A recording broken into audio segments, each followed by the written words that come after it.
Hey, what's up everybody? So this is just a quick tutorial on not using the Lens of Truth in Ocarina of Time Randomizer. So this tutorial is designed for people who are relatively new to Randomizer, who are wanting to get into races, whether you're using the setting that requires the Lens of Truth everywhere, or whether you want to do what's the more standard race setting of Lens just required for Wasteland and Chess Minigame. It's really useful to know how to move around the dungeons without needing the Lens of Truth, so you don't have to go out of your way or wait until you get it to do Shadow or Bottom of the Well or whatever. This tutorial is not going to cover crossing the wasteland without the Lens of Truth. There's plenty of good videos out there on YouTube. Go take a look, find one that works for you. This also isn't really like a dungeon playthrough. I'm only going to be looking at the areas that actually are supposed to require the lens. So if you're looking for something like that, there's a couple of videos about that as well. So without any further ado, let's get into it. So I made a plando for this, where you start with everything you need to do Bottom of the Well, Shadow Temple, Spirit Temple, and access the Trials. Those are the 4 areas that require the lens. I'm going to link to the Plando seed below, so we're just going to go ahead and start with Bottom of the Well. Okay, so here we are in Bottom of the Well. Right off the top, there's one invisible door that the devs of the game expected you to go through without the Lens of Truth. It is the only thing that is invisible in the game that you're logically required to go through without the lens, is that door right there. There it is. So most of Bottom of the Well is pretty self-explanatory if you just run through it a couple of times. There's this big middle room that has invisible doors on all 4 sides. So you can see there's one up ahead there, there's one behind me, there's one over there, and there's one over there. They're all centered in their respective hallways. There are a few other invisible things going on here. So in the middle of this wooden structure there's a hole that leads right to the basement, so just avoid that. Floor master can go away. And in front of this chest there's a big pit. It's not a normal pit, like Link won't jump if I run towards it, he'll just straight up fall right down. So that's not the way you get to that chest. We'll look at that in a little bit. I'll also show you this skull room over here. If you're playing on Skull Sanity or if you're trying to collect skulls, this is a pretty quick skull to get if you have the boomerang. So it looks like there's nothing, but actually there's a nice big path. So just to be safe, hug the wall, come on in, grab the skull, and go right back. Okay, so over here there's a chest under some bombable dirt, or I don't know what it's supposed to be. Here again you want to hug the wall. As you can see, there's a big pit right there, but there's plenty of room if you just keep close to the left-hand wall. There's plenty of room behind Link to open the chest as well.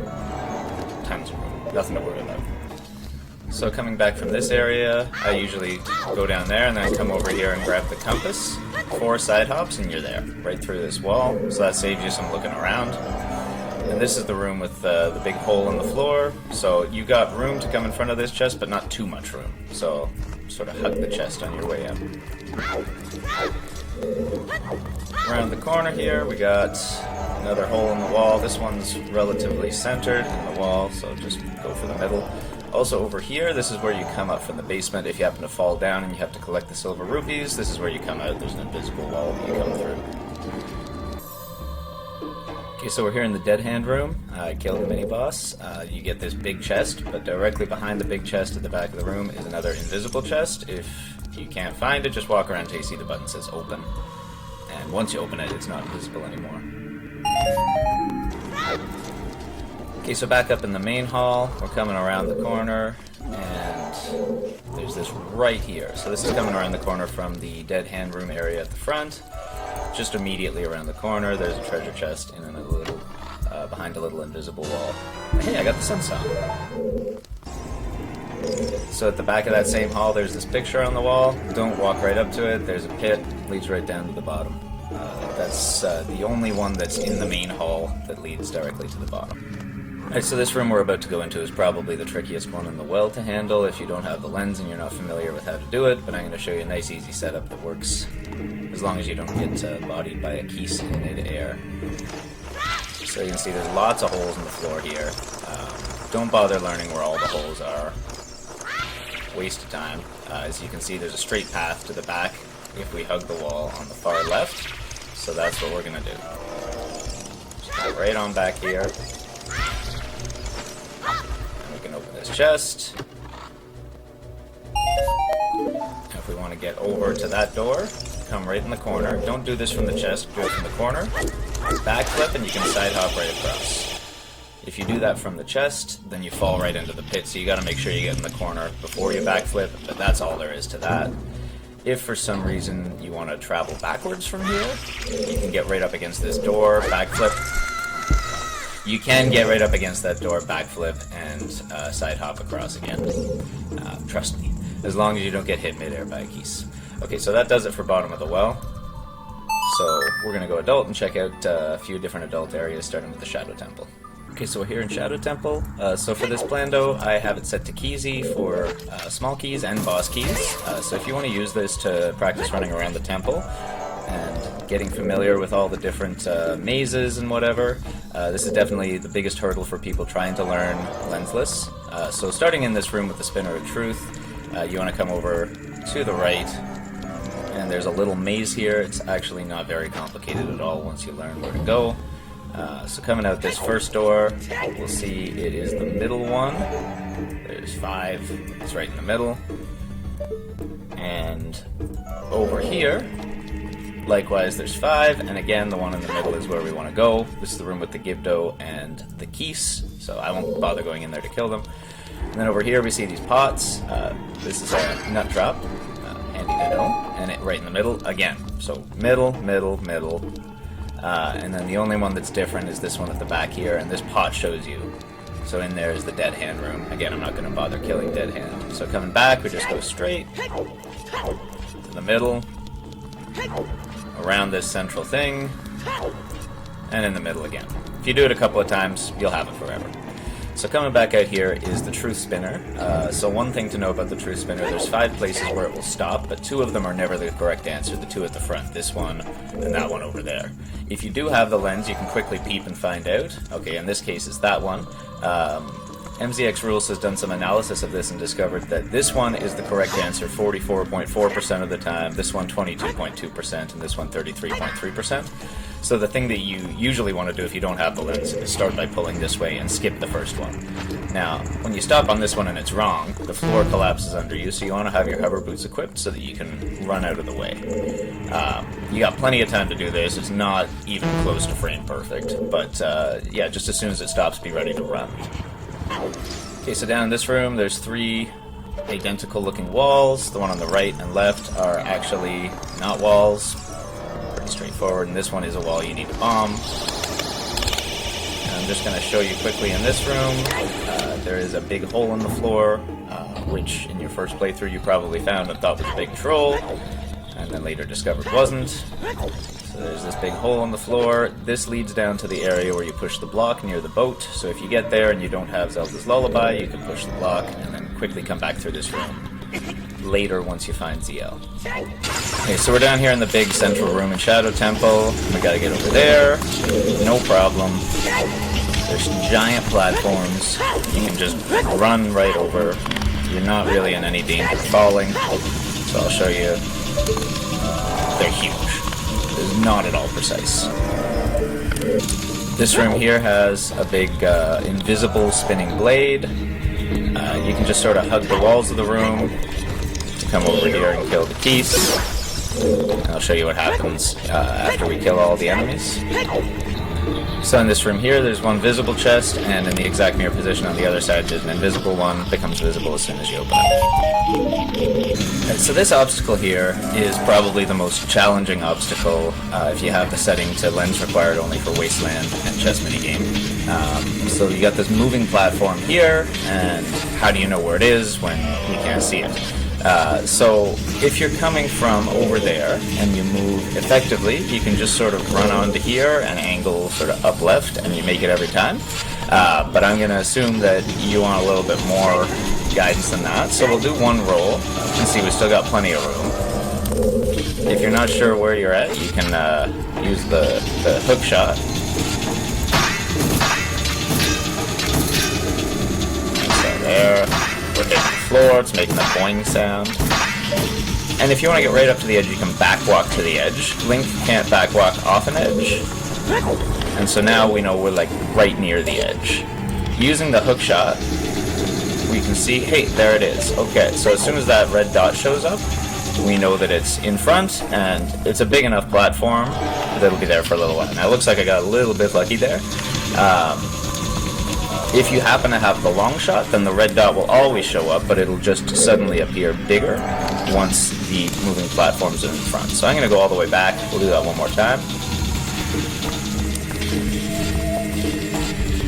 So if you're here, and you want to get all the way over to the side of the platform, we can backwalk again all the way over here. Do a little neutral roll just to get away from the immediate edge. And I know that I'm as far over as I can get.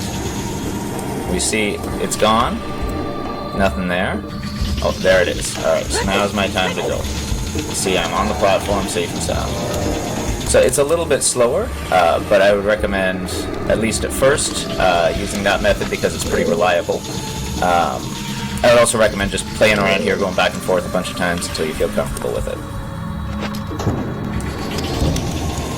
This room has a few invisible targets for hookshotting. So there's one over here. And it's not really near the ceiling. It's pretty far down from the ceiling, and it's a little bit out from the wall. So without the lens, of course we can't see that platform there, and we can't see the target. We need to be a little bit closer than that, and it's around there.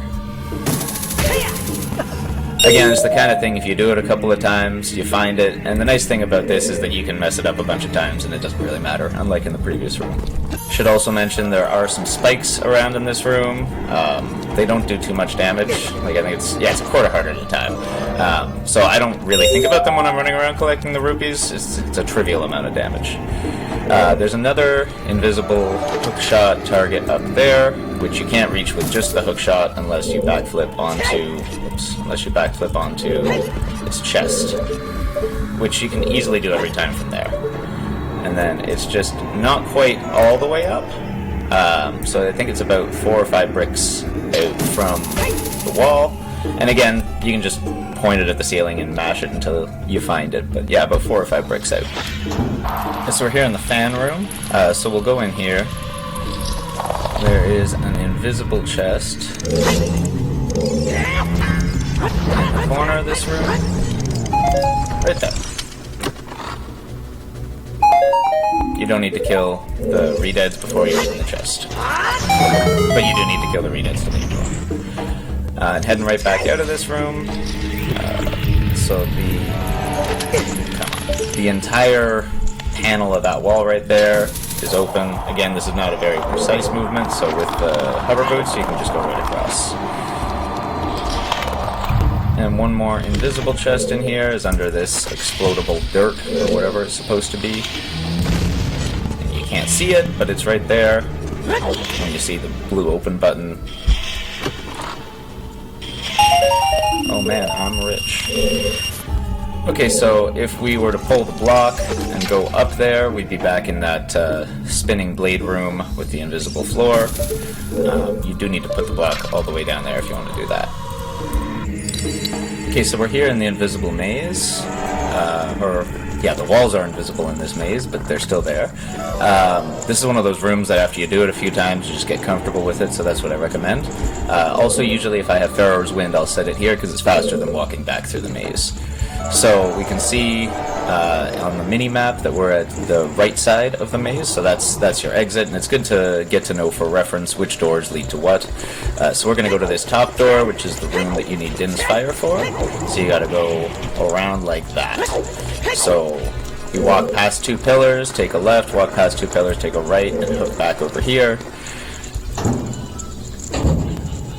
And here you need Din's Fire to kill the spikes.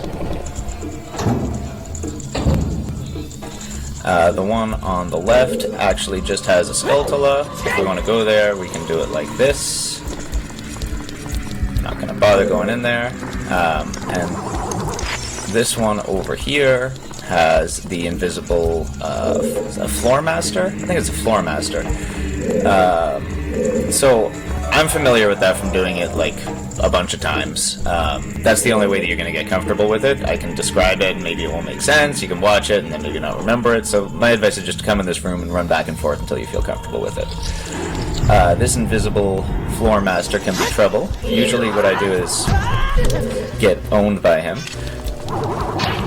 Usually what I do is I kill him and then I do a charged spin attack. Sometimes that doesn't kill everything. It breaks into the 3 little floor masters.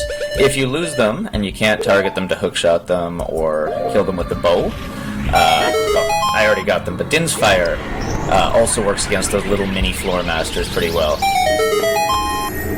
So we're in the room before Dead Hand's room. As you can see, there's a bunch of invisible platforms. Most of them you don't bother with. This one directly in front and that one off a little to the left. Those are the only ones you need. So if we don't have the lens, it can seem a little daunting. How am I going to get across there? Don't worry about it. We're just going to go straight. We're going to go a little to the left. And then we're going to go a little to the right. And that's it. Like, it's really straightforward. You won't miss it once you get the hang of it. So coming from the door again, we're just going to go straight forward. Oh, you don't even need the hovers for that part. An angle a little left, an angle a little right. Literally, that's all there is to it. So I recommend going back and forth in this room a few times just to get the hang of it, and then you'll hardly ever miss it. Okay, so here we are in the bongo fight. And of course, his big eye or whatever is invisible. So how are we going to hit it? Well, you just line yourself up halfway between these guys, wait until they're past you, and then shoot. If you do it too soon, he'll be a little far away, and you gotta run to crouch stab him, like if we're doing now. Okay, I gotta run all the way over there. So you want to wait until they're like a little past you. If you wait too long, of course, then you get slammed in the face. So it's a matter of getting the sense of timing, but it's not very hard. So there, that's about perfect. So we just got a few things left to talk about. We're here in Spirit Temple. There are 2 invisible chests in Spirit Temple. They're not at all hard to find, but logically, they may be the only reason that you get the Lens of Truth. So the lens could be bait. For instance, if you have Stone Shadow, if you think Bottom of the Well isn't required, maybe you got a hint about it, but you find the lens in a Way of the Hero area, you may be tempted to go into Shadow. But in fact, it may actually just be required for these 2 invisible chests in Spirit. If one of them has a small key, the boss key, any kind of progression item, then you need the lens. Need, in scare quotes, you need the lens to open those chests. So I'll show them to you. Again, they're not hard to find, but it's a good thing to know for the logic. So both invisible chests are here in this room leading up to the Iron Knuckle on the adult side. They're not dead center, they're a little bit further towards the Iron Knuckles room. I got Din's Fire again. Incredible. So yeah, those... Oh man, I'm balling. Those may be required if you have an item like Din's Fire or the bomb bag in them, and if the setting is lens required everywhere, then the game is going to expect you to have the lens just for those chests, if for nothing else. Alright, so we're going to head over to the trials, and then we'll be done. Alright, here we are in the trials. You may have noticed that I planned out the gold gauntlets for myself. That's so that we can get in here into the light trial, where there are some invisible enemies. Again, pretty trivial, but I just wanted to be comprehensive, show you all the areas where you don't actually need the lens if you know what you're doing. So here there's an invisible... Well, here, I'll show you before I kill it. There's an invisible Skulltula, and there are, I think, 4? No, just 3 keys. So I would recommend not moving too much from your initial position, because if you get too close, the keys start to fly around, and then they can be a little hard to catch. Once you kill them all, this chest spawns in the middle. No problems there. So let's keep going. Okay, so I cleared all the silver rupees in this room. Now, most settings won't require you to come back here, but if you have trials set to on, then you need to dispel the barriers with the light arrows. And this one at the back, there's an invisible wall that you need to come through. In this case, it's already dispelled, but normally there would be a big glowing ball right here that you need to shoot with a light arrow. So just that last little troll from Nintendo at the end of the game of an invisible wall. Okay, so we're here in the Shadow Trial. This is the last spot we're going to look at. So I already got my way over to the center room with fire arrows. You can hover across this gap easily enough. This is only relevant if trials are on and you need to dispel them. There are a few little pathways leading over to the hammer switch and over to that door where you need to dispel the barrier. Honestly, I've never bothered to learn these because I don't play with trials on. But we're going to see if we can get over there with the hovers. Yes, so if you have the hammer, you can hit that switch, that's no problem. And then if you have the long shot, you can target that. I don't.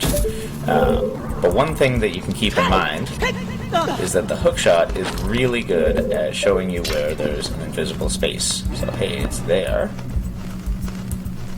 Where does it start? It starts further over than you might think. So some people will use this, if they don't have hover boots, to get over to that switch there, which activates the chest. And you can use this to sort of give you an idea of where it's safe to walk. So look, I can go a little ways. Okay, can I still go? Yes, I can go a little further. Great. And then I can jump. If you don't have the long shot, there's no good way back up from here. You have to void out and then come over again and get the chest. So that's it for this lensless tutorial. I hope you find it helpful. Again, my big recommendation is just to run through these dungeons a couple of times with the lens but not using it, or for reference the first time and then trying not to use it the second time. It's actually pretty easy to learn to do Shadow and Bottom of the Well completely lensless, and hopefully this will help with your playthroughs.